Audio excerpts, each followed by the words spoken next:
back to Season 2 of Crushing the Micros, where the emphasis is going to be on post-flop play, and there's just going to be so much to cover, so I'm excited to be back with both Andrew and Reese, and this is Paul Revich or Vernier for card runners. So episode 2.1 is going to be C-Betting 101, where we are heads up versus the tourist and the nit. It's just us and them in the pot, and we're going to analyze a couple examples and just talk about some theory behind C-betting and some reasons for why we do what we do. So flop considerations when heads up. The first thing is relative positions, and I'm going to talk a little bit about what that is in a minute, but basically it's what positions you're raising from and where they're calling from. And the second thing is your opponent's range. There's a certain pre-flop range that we're going to assign to our opponents, and we're going to evaluate how that range hits the board texture. So board texture is definitely included in when we look at the opponent's range. Or the opponent's range is going to, pre-flop range is going to affect our actions on the flop, given different board textures. And I would say most importantly are their post-flop tendencies. Are the players passive or aggressive with their draws? Do they turn their made hands into bluffs if given a chance? Will they bluff with air on scary boards? So even if they have nothing, or like a, I guess if they have nothing, do they play their hand for what it's worth, or do they play the board for what it's worth?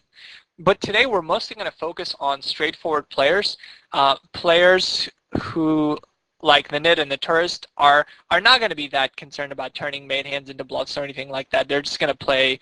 They're going to play for mostly for their hands for value. So here's an example of a hand where a player turns the made hand into a bluff. The player limps along, and I isolate him with Queen 10 suited. This player is playing some like 50-12, and he flat calls and flop top pair with a not a very good kicker, and it's a great flop for me because it gives me top pair with a pretty good kicker and a flush draw. He leads on here, which he's been doing a lot, and I raise him. I'm raising here for value, and knowing this player, he's just going to call with a lot worse. He calls here, and the turn is an ace, and now he bets $15. And to me, this is kind of turning your made hand into a bluff. I think he's trying to get to showdown, but there's really no reason why he should be betting this turn. If he thinks that I'm bluffing, then he needs to check call this turn. If he thinks that he is, otherwise he's just turning his made hand into a bluff. But I call here, and the river's a 7, and he once again leads for 20 bucks.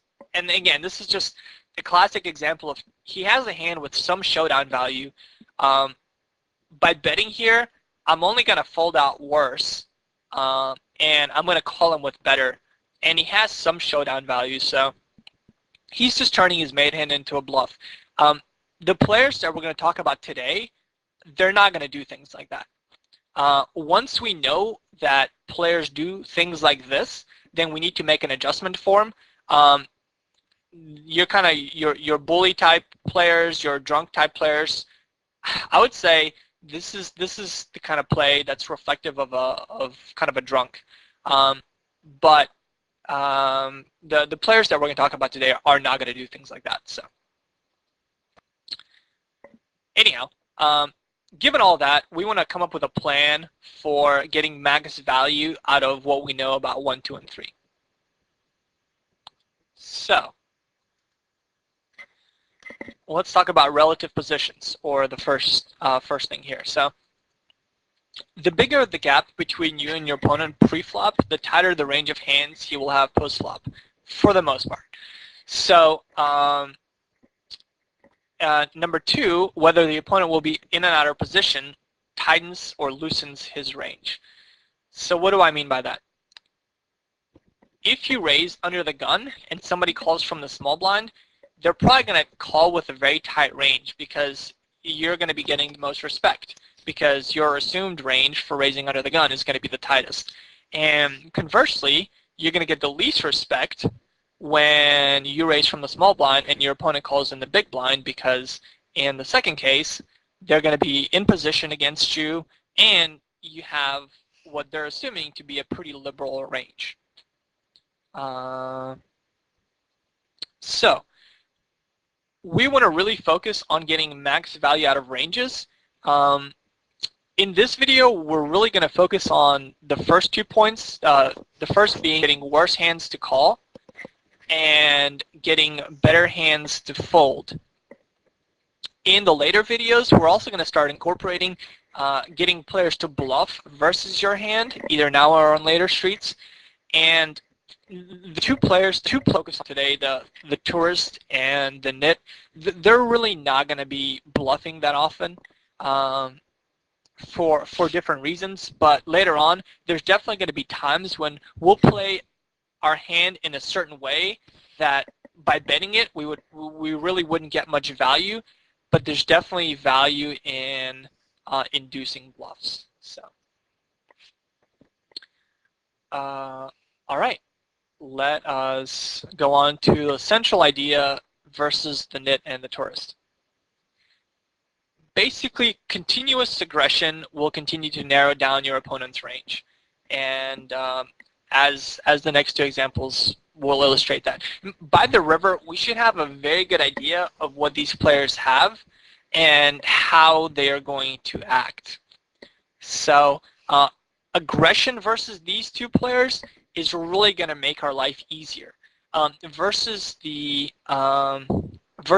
bully and versus, well, especially versus the bully, aggression will not necessarily make our life easier.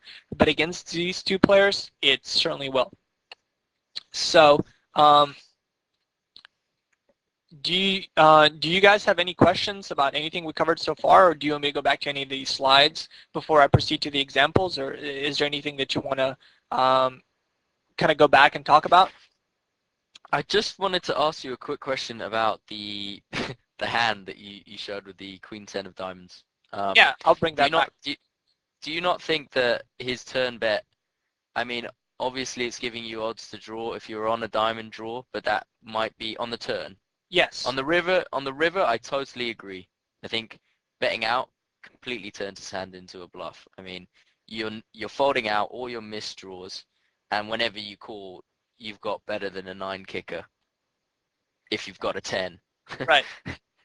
If you don't have a set or whatever. I mean, if you call there, I mean, we assume you've got a 10, but it's obviously going to have a better kicker. But on the turn, he could be betting to protect his hand versus diamonds that you might have raised his donk lead with on the flop. Now, like he could be betting his 10. Yeah, his 10 for value versus your for value and protection versus a diamond draw. I mean, what are the cards you're most likely calling there with, though, for 2 streets? You most likely have an ace in your hand then anyway. Right, like if I have the nut flush draw on the turn, on the flop, then I just turned it. If there's not many 10s he's ahead of, I'm probably not going to be, I mean, I could be raising a hand like pocket 8s on the flop to get value out of his, his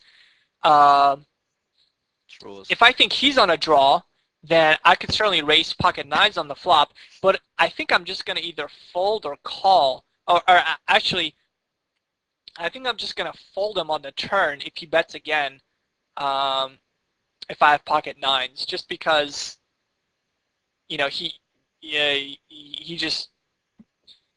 seems strong there.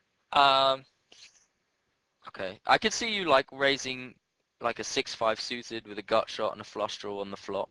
Right. And then him just betting out. So, but that's such a small part of my range. If it's like specifically 6-5 suited, everything else is versus the rest of my range. His turn bet is just really bad, and his river bet obviously is. There's just really no point in his river bet. I definitely think that his turn bet is bad. but I think it makes a little bit more sense because there are cards to come and the board is drawy like this. There's two flush draws out there. Right. And I think it makes a little bit more sense than, I mean, his river bet is just, I think is the prime example of him turning his made hand into a bluff. I mean, you never ever call with worse. You never call with like a busted flush draw, like with a 7 in it. Right. Yeah, I mean, I guess we can talk about whether his turn bet is turning a made hand into a bluff. But I think once, because he led the flop, I raised him and he flat called. If he thinks that I have a draw, he either needs to check raise me on the turn. I mean, which I think is horrendously spewy. But once he flat calls, I don't think I'm going to be barreling a draw again on the turn because he led called me on the flop, which means that he has some kind of a hand, most likely at 10. And I think trying to push people off top pair is pretty bad. So by him betting again on the turn, It's just from my perspective, once I saw what he had, I was like, oh my God, he just turned his main hand into a bluff on the turn. From his perspective, that might not be the case, but from my perspective, that's certainly what it looks like. Because I could see people raising with a diamond draw on the flop in order to see a turn and a river cheaply. Right. Because you expect your opponent out of position to check any turn once you've shown that amount of aggression and he hasn't played back again on the flop. Right. So you expect him to check most turns, and if you had a draw on the flop and the turn did brick, then you expect him to check, and if you have a draw, you're going to check back to see the river for free. And he might think that was what you were doing, and so he wanted to put out a bet on the turn in order to charge you in case that's what you'll play. Yeah, but I mean it's just so bad with the ace coming. But anyhow, you know, we could certainly try to with the ace coming specifically. That's just such a bad card for him to be betting there. And the reasoning could apply, but it just versus such a narrow part of my range there. Okay. And especially his bet on the river. Like now all the draws miss and he's betting again on the river. I think that's rough. terrible. All right. Anyhow, let's go on to the first example.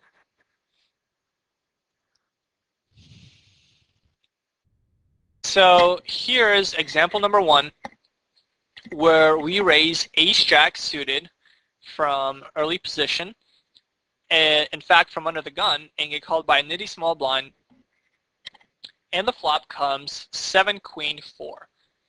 And I will argue that this is a flop that we need to be continuation betting with 100% of our range, and let's talk about why. So first of all, let's look at our opponent's tendencies. So this player plays 15, 12, 2, and plays pretty straightforward, but is definitely capable of level 2 thinking. Versus players that are capable of level 2 thinking, we are much more likely to double barrel bluff because they might actually give us credit for something, and we'll talk about that in a minute. And this kind of a player is also multi-tabling, so he wants his decisions to be pretty easy. Pre-flop, I give him a range of all pocket pairs up to jacks. I don't think this is the kind of player that's going to be 3-betting jacks from out of position to our under the gun raise. If it is, that's something to take note of, and I think it's something that's very exploitable. But I also think he's going to be cold calling with ace-queen offsuit and ace-queen suited. He might fold ace-queen offsuit because it doesn't really play it that well out of position against our under the gun range. But for the sake of this example, let's say that he does flat call with ace-queen suited, which is certainly reasonable. Now, on the flop, if we continuation bet, I think he's going to be folding 2s, 3s, 5s, and 6s, as peeling with those with 2 overcards on the flop is just going to be too difficult. I also think he's going to be check calling for. Actually, I think he's going to be check calling the rest of his range. I think he's going to check call his sets, and I think he's going to check call his mid pocket pairs, 8s, 9s, 10s, and jacks.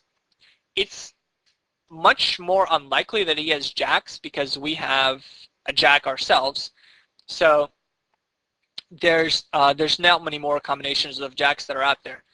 And ace queen suited and ace queen offsuit, because we have an ace, it makes ace queen a little bit less likely, and because we have because there's a queen out there, it just means that there's going to be a smaller part of his range. So if he does call, like, yeah, we do think that he'll probably have ace queen and maybe one of these like mid pocket pairs. He could certainly have a set. So now we want to talk about getting max value out of his range.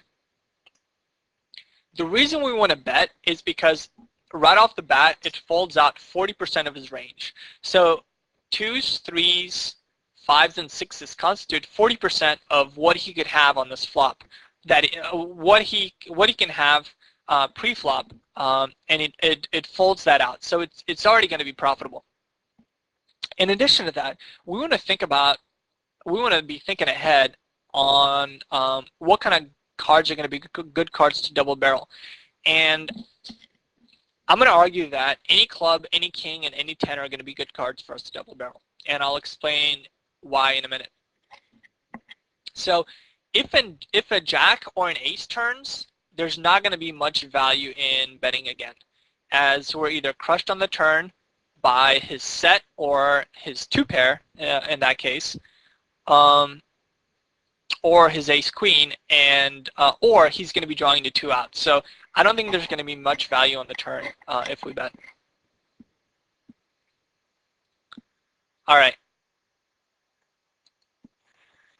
I just realized something, but let's go on. So if a club turns and we bet again. So let's look at why that's going to be profitable. So first of all, he is probably, if a club turns, he's probably going to be check raising his sets.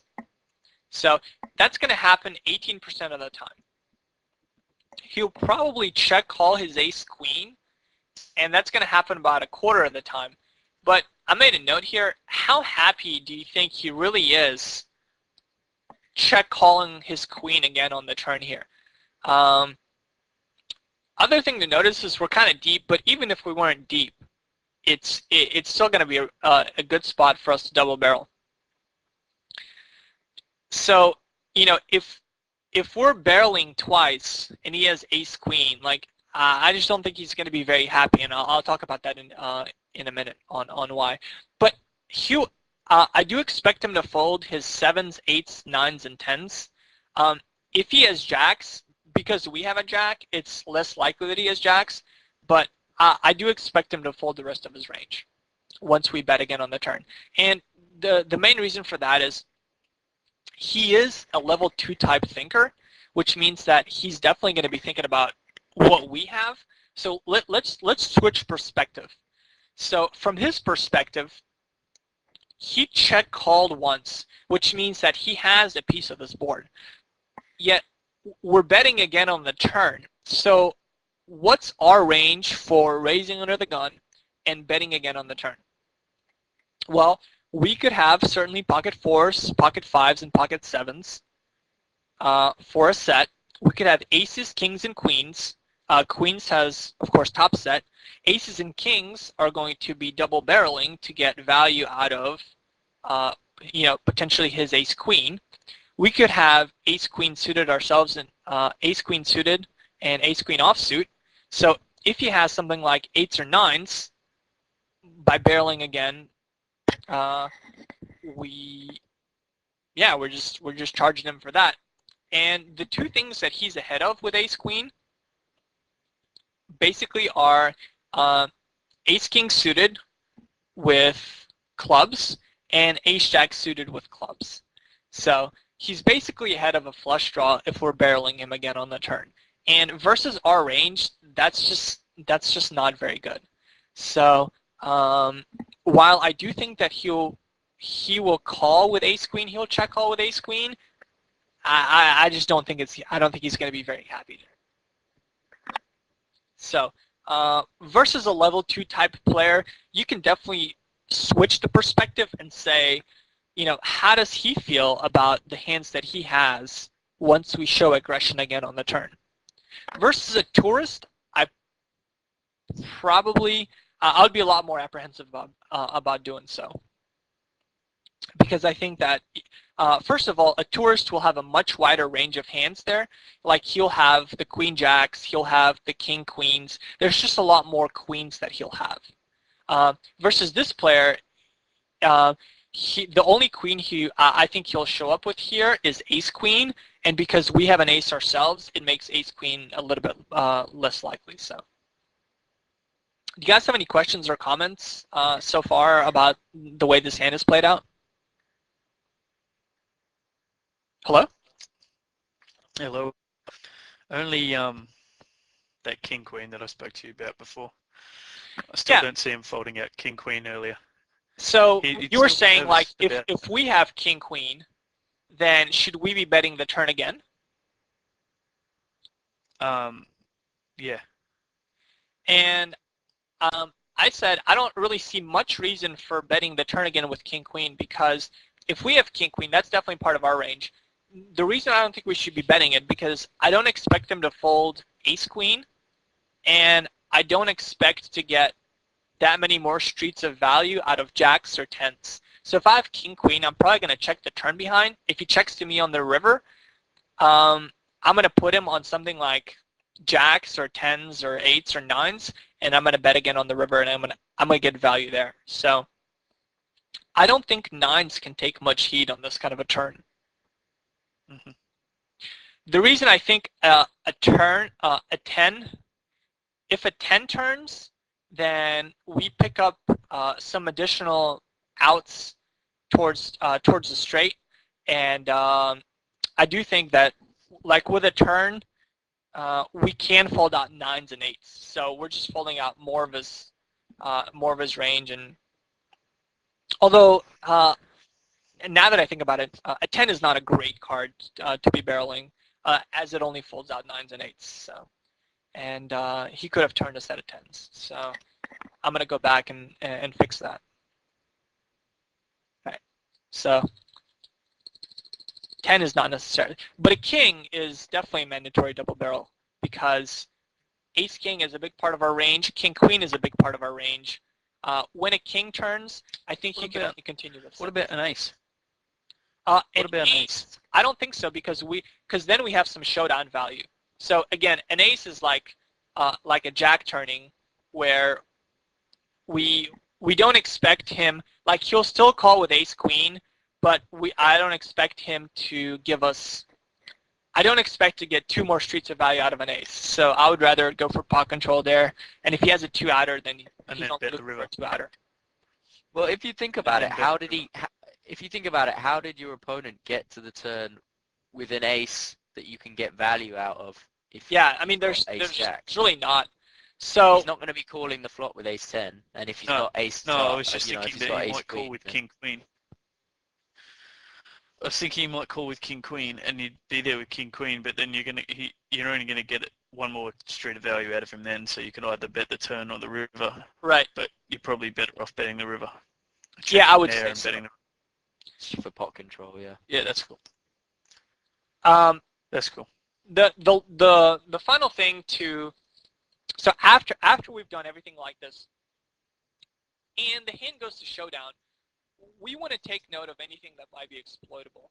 So for example, if we bet the turn over here, and he once again check calls us with pocket nines, I would say versus our range, that's very bad. And so now you want to start coming up with, so I would say this is exploitable, and we want to start coming up with ways that we can exploit that. So for example, if we know that he peels with pocket nines, then on this turn, we could be betting tens and jacks again. That's just something to do um, because we know he's going to be a calling station. So versus calling stations, just value own them with a much wider range. In addition to that, bets. what'd you say? Thinner value bets. Oh yeah, much thinner value bets. The second thing is, did he call it pre-flop with queen jack suited or ace queen offsuit? So we said on this board, there's only the only queens we put in his range are ace queen. Well, if we can put queen jack or king queen in his range, then we're going to be going for 3 streets of value with a hand like ace queen on a queen high board. Again, we're just going to be pounding him much more liberally. And the third thing is, for example, did he check call the turn with a set? We said we expect him to check raise this turn with his sets, but if he just check calls, then again, that's something that's exploitable. And it's going to allow us to play our draws more aggressively, because when we hit, we're just going to be able to stack them on the river, and we're not afraid of getting check raised on the turn. So if the hand goes to showdown, these are all the things that will give you a lot of information of how to play more effectively against a player, which is why you notice in some of the higher and mid-stakes videos, the good players, every time a hand goes to showdown, they make notes on the player. I think CTS in his last video, his 510 video, was just taking extensive notes, and as these players get to know the players around them, they just come up with they look for things that are exploitable, and they come up with good counter strategies for doing so. And that's exactly what we need to be doing versus these players. Anything that deviates from our kind of expected norm, we need to be paying attention to and then coming up with ways to exploit that. All right, should we move on to the next example? I think we should.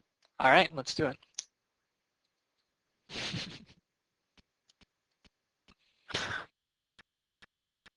So here we are with example number 2, and we have pocket tens on a 7 queen 4 rainbow board versus a tourist. And we want to try to extract the most value. So first of all, let's look at the opponent's tendencies.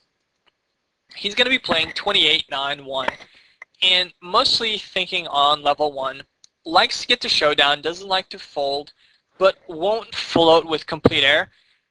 We can say that he might do so with overcards, but to him that's not complete air. To him that has some showdown value, and he'll often think that some kind of ace high, like an ace jack, might be ahead anyhow. He's fairly passive and won't turn made hands into bluffs, kind of like level 3 thinking, and that's pretty important to note. So pre-flop, this is the range of cards that I gave him with. It's a pretty liberal range. All broadways, all aces, a bunch of these middle cards, suited and offsuit, and all kinds of pocket pairs. So on the flop, I think he'll peel us with obviously any pair, and I also said he'll peel us with an ace-jack type hand because he'll think it's ahead. Obviously, he'll call with any queen and all these little draws. So how do we fare versus that range? It's definitely we should be betting this flop because we're going to fold out 48%. So if he calls pre-flop with this, then he calls the flop with that, and we fold out 48% of those hands. So in addition to that, we're going to be getting value out of a huge range of hands because we're ahead of a huge range of hands. Now, on the turn, I think bad cards to barrel are going to be jacks, aces, and sevens. So because he peels with a hand like ace-jack, yeah, so I said he's going to peel with ace-jack and any kind of ace-7, ace-4. those hands, if an ace comes, then a lot of his hands are going to have aces up. And if a jack comes, ace jack just got there, and we're not expecting to get value out of some of those hands. But good cards to barrel are going to be just about anything else: twos, threes, four, five, six, and I even think a king is going to be a good card to barrel, and that's something that Andrew Reese and I talked about earlier. And we had the discussion about whether a king would be a good card to barrel, and whether it's kind of turning your main hand into a bluff. And there's a couple of reasons why I think it's not. First of all, if a jack comes, he could have ace jack, but I don't think he can have king, ace queen really.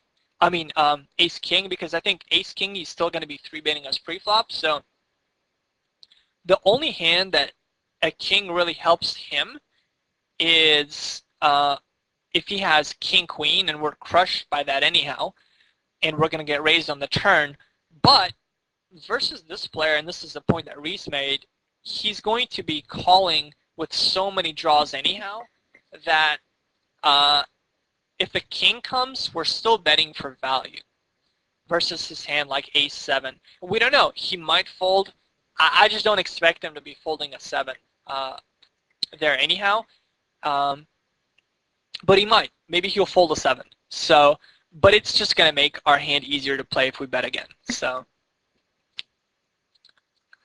did you guys have any comments or points to make about this right now before we talk specifically about barreling or not barreling the turn?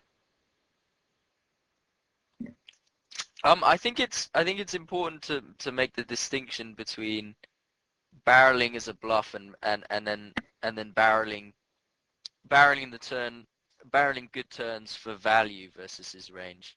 Right. I mean, and that's because we do actually have tens here. We don't have like air. So on the turn, obviously we wouldn't be barreling the 2, 3, 4, 5, 6, 8, 9, 10. We might barrel the queen, the king, and the ace and the jack with air, but the 2, 3, 4, 5, 6, 8, 9, and 10 all become obviously cards that come that make our that we have value. We have a lot of value versus his range when those cards come still, so we can value bet still. Right. On the with all those cards, because this player is mostly thinking on level 1, it's just going to be value bets versus his range, and to protect ourselves. Because we would hate for his gutter to get there, and often he will call with the gutter again on the turn, hoping to get there. So, we're just getting value out of such a huge part of his range that those are definitely going to be good cards to barrel. On the other hand, if we had complete air here, definitely continuation bet this flop, because he'll still fold about half the time on the flop. But on the turn, unless a ace or king comes, I really wouldn't barrel him. And I might barrel an ace or a king. Granted, it assumes that he's a thinking player. The only reason I would barrel an ace or a king is because so many of his marginal mate hands don't improve that, and so many of his draws are kind of like gutter draws that it might be a profitable one.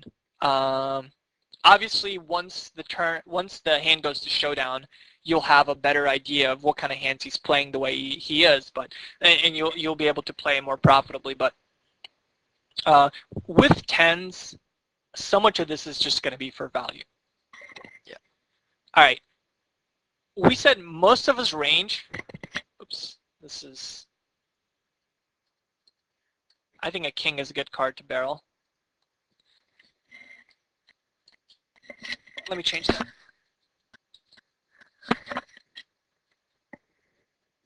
All right. So most of his range on the flop are going to be marginal made hands, and those hands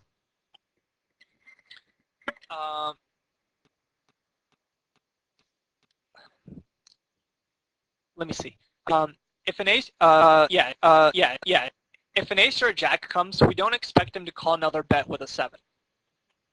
And we're ahead of that anyhow. And basically, I think it's going to go check, check if a jack comes. And we can probably safely check fold the river if anything comes, because he won't bet a 7 on the river for value, but he queen. So if it goes check check on the turn and we check the river to him and he bets, we can pretty much assume he has a queen. I think if an ace comes, it's the same thing.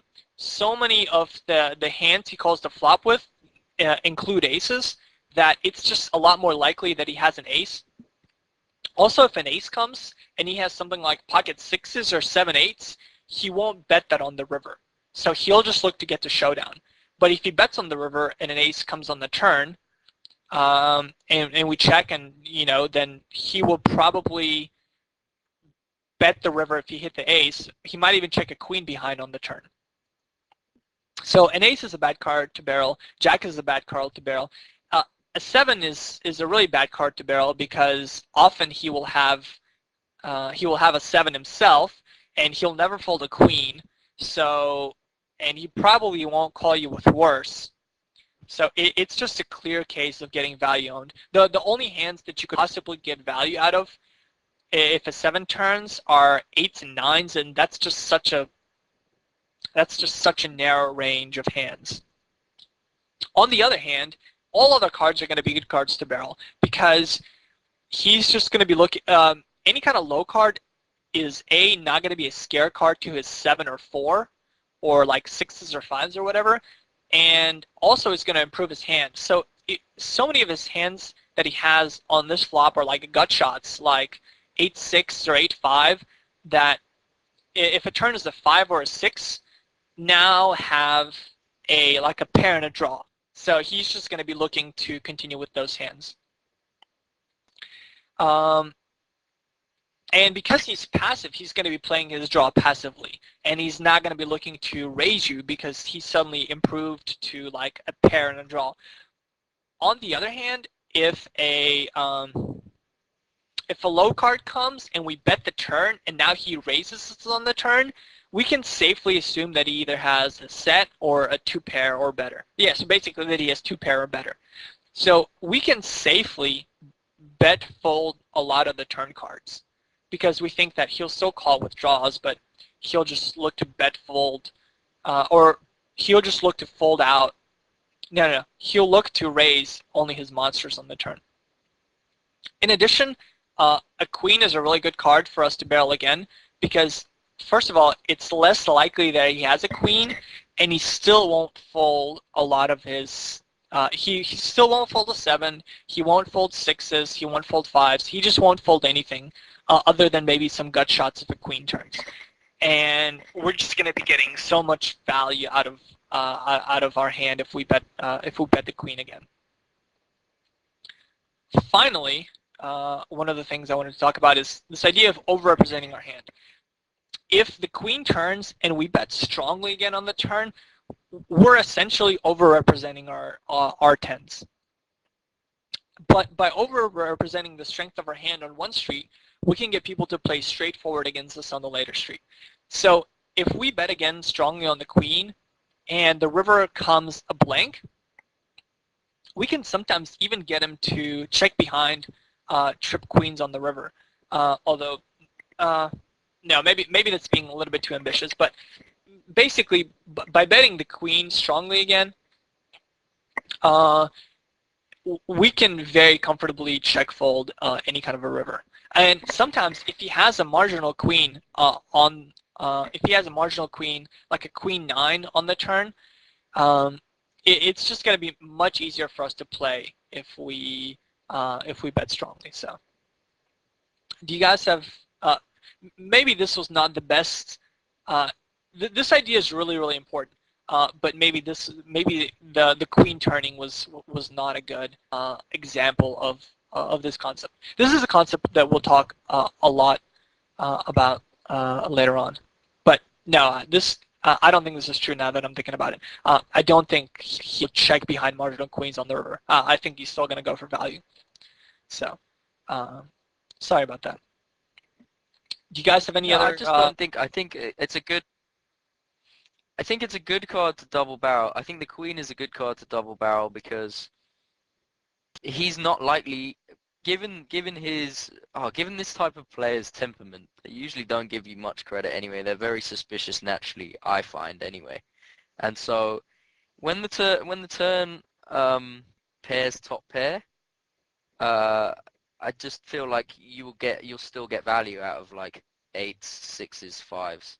I Oh, don't for feel sure. like he puts that in your. I'm, I definitely agree that it's a very good card to double barrel because he's not going to give us credit for anything. Yeah. Uh, So what was your point about playing it strongly? I think that's fine to double barrel because if he does still call, I don't think he's ever value betting worse on the river once we've double barreled the queen turn. no, my point was my point. Mm, the point that I was making about there is if we bet strongly um, on the turn, he might be more passive with his really strong hands. But it's a point now that I'm thinking about it that plays much better when we are in position versus being out of position. So if he had like um,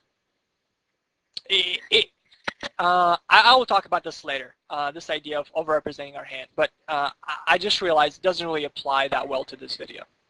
So Okay. that's my fault. Yeah, but definitely bet again on the queen, just because he'll still, given the player's tendency, he'll just call with such a huge part of his range, and we expect him to.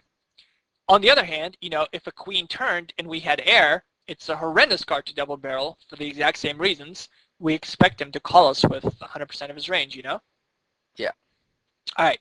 So yeah, after the hand, again, make sure you make a note of how he played what he played, and then try to come up with ways to exploit that. All right, let's move on to our last example.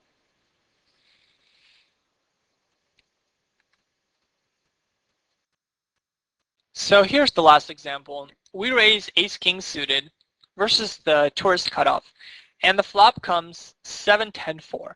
Now, we're going to give him the exact same pre-flop range as we did earlier. So my question is, why do we not continuation bet? And I actually want us, I'm going to actually bring up Poker Stove, and we're going to put that range in, and we'll talk about whether we think he's going to fold out his range here. So 1 second. So we said pre-flop, we're going to give him all these aces he's going to be cold calling with.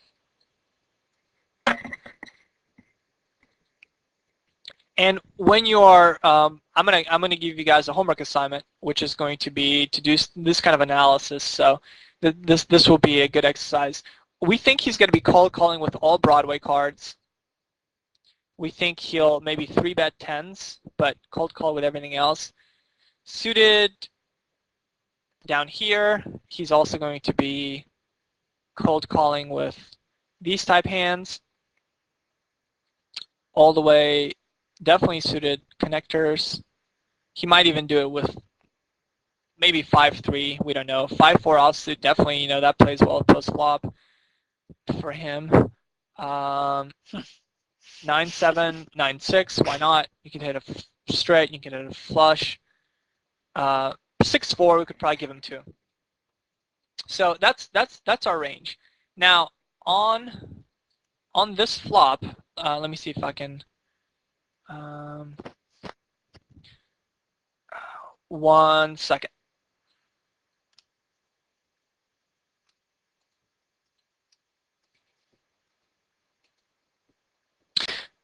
Sorry about that. I had some technical difficulties, but now we're back. So here's the range that we're given in preflop. So we're going to say that he's going to cold call with 38.3% of hands. Now we're going to go through and look at what he'll actually call this flop with.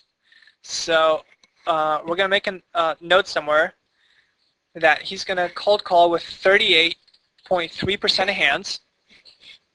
Now I'm going to clear this, and we're going to figure out what he'll actually call this flop with. So on this flop, we think that he's definitely going to call with any kind of like suited ace, but it has to be ace of. So he'll cold call with the ace of hearts, and he'll cold call with the ace 3 of hearts here. And this might seem tedious, but when you're actually looking at assigning like ranges and looking at whether a c-bet is going to be profitable, that's... Sorry, Paul. I think he's going to call with more than just the ace 7 of hearts. I think he'll probably call with... Oh, yeah, you're right. Ace. He'll call with Ace the 7 ace 7, right? Yeah. Yeah, you're right. He'll call with all of these. But he probably doesn't have the ace 7 of hearts because... Well, you can't have the you ace can't have the seven ace 7 of hearts. That's right. And same with ace 4 here.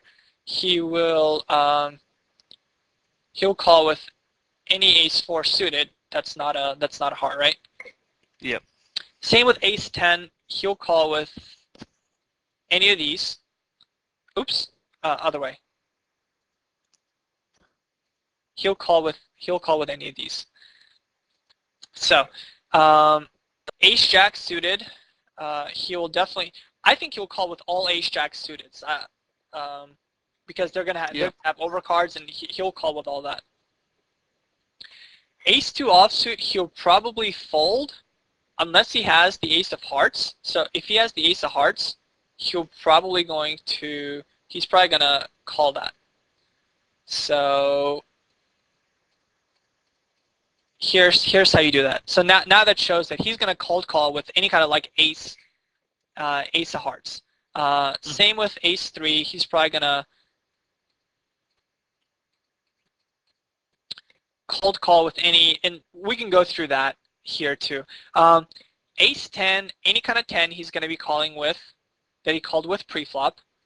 So we can put all the 10s in there for him. Definitely any kind of pocket pair that he called with preflop, he's going to be calling at least once on the flop. 9-8 suited for sure. What about 9-7? Well, if he called with a 7, he's definitely not going to be folding a 7. So he's definitely going to be calling these. 7-5 for sure. 6-5, well, that has an open-ended straight draw. 6-5 here. 4-5, now it has a pair and potential backdoor straight draws, so he's going to be calling that. 6-4 has a pair. 4-3 has a pair. He probably won't be peeling with 2-3 suited unless it's 2-3 of hearts, at which point he's going to be peeling. 5-3, did we say he had a 5-3? Yeah. Right. I think 5-3, especially if it's hearts, 5-3 hearts, he might even be, now he'll probably be calling. But 5-3 has a gutter to a 6, which I think he'll call. Yep. 8-6 suited for sure, it has a gutter. 8-5 suited has a gutter. 10-7 suited has 2 pair. 9-6 suited has a gutter. I think he'll call that. 7-8 has a gutter. Queen 8, probably Queen 8 of hearts, but not the rest. King 8 of hearts, he'll call. 9-7 has a gutter. Queen 9 of hearts, he'll probably call. King 9 of hearts, he'll call. He's calling with any suited cards that any aces, any hearts that he called with preflop. If he's got a pair of hearts, he's calling. Right. He'll call with all these. Queen Jack suited. He'll call Queen Jack suited if he has hearts, obviously. King Jack if he has hearts. I think he'll call Queen Jack suited. anyway, because he's got 2 overs. Right, yeah, we'll give him that. So we'll say all overs, he's going to peel at least once. Definitely here, here. Here he has a top pair, he's not going to fold. Ace 9, he'll probably call if he has the ace of hearts. Ace 8, he's going to call if he has the ace of hearts. Same with ace 7.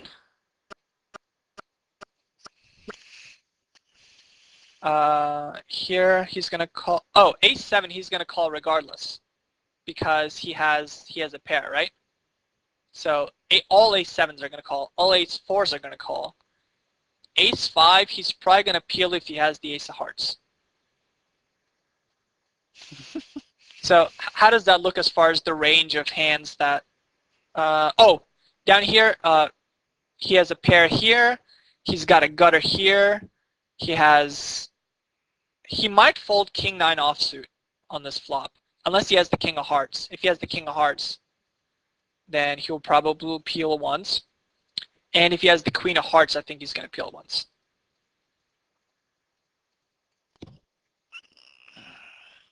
So you folded out less than 25% of his range.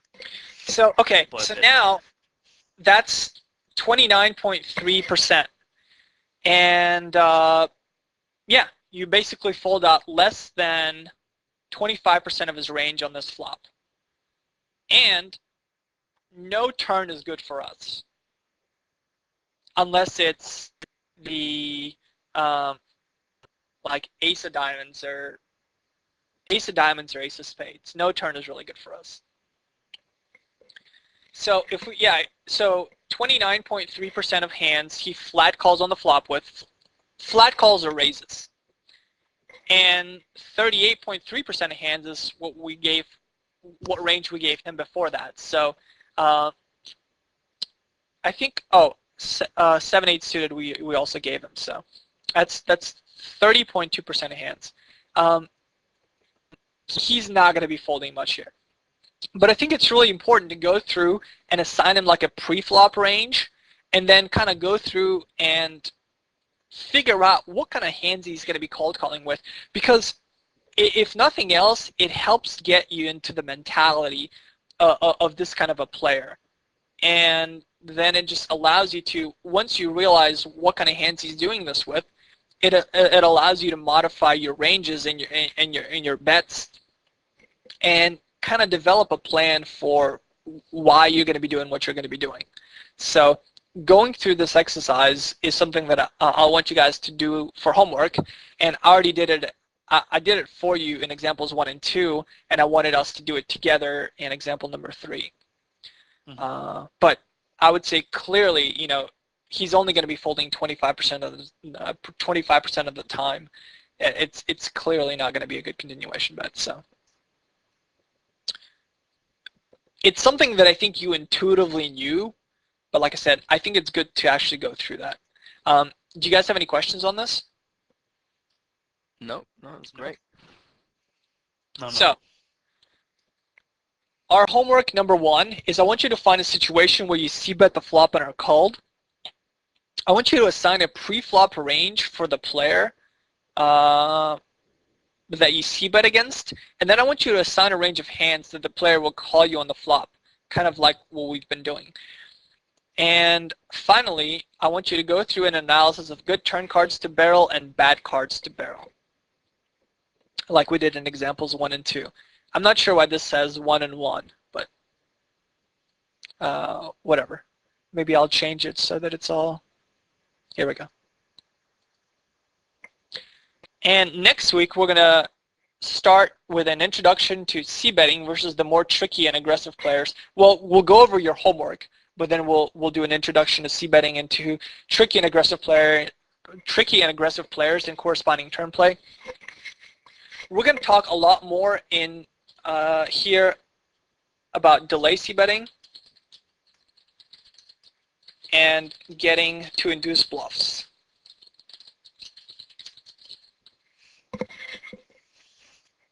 This is a concept that's a lot more applicable to these the players that we'll see, like the bullies and some of the card runner members, etc.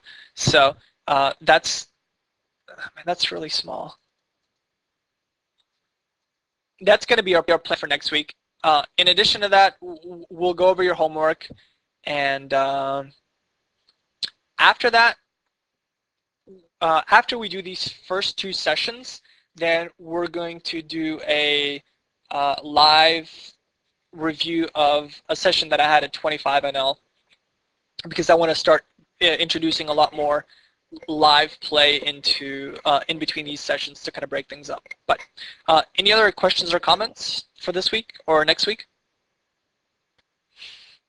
No. No? Not really.